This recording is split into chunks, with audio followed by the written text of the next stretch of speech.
তবে ওকে আমি আজই উপযুক্ত শিক্ষা দেব।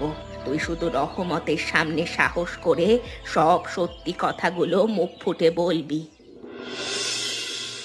শোন আনোয়ার, মনে আছে তো তোকে ঠিক কী কাজ করতে হবে? তোকে শুধু সুযোগ বুঝে কুসুমের ঘরের জানালা দিয়ে এই চিরকুটটা ভেতরে ফেলে রেখে আসতে হবে, যেন কারো নজরে না পড়ে। আপা, কাজটা একটু বড্ড বেশি রিস্কের হয়ে যাচ্ছে না? যদি গ্রামের মানুষ একবার হাতে নাতে ধরে ফেলে, তবে তো আমাকে জ্যান্ত পুঁতে ফেলবে। তখন আপনি কি বাঁচাতে পারবেন? ভয় পাস না, আমি আর শেফালি বাড়ির চারপাশে পাহারা দেব। তুই শুধু বিকেলের আজানের পর অন্ধকার নামলে সাবধানে এসে কাজটা সেরে চম্পট দিবি।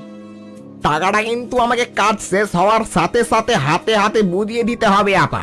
আমি শুধু টাকার লোভে এই নোংরা খেলায় নিজের জীবন বাজি রেখে নাচছি, নাহলে আসতাম না। টাকার জন্য তোকে কোনো চিন্তা করতে হবে না রে।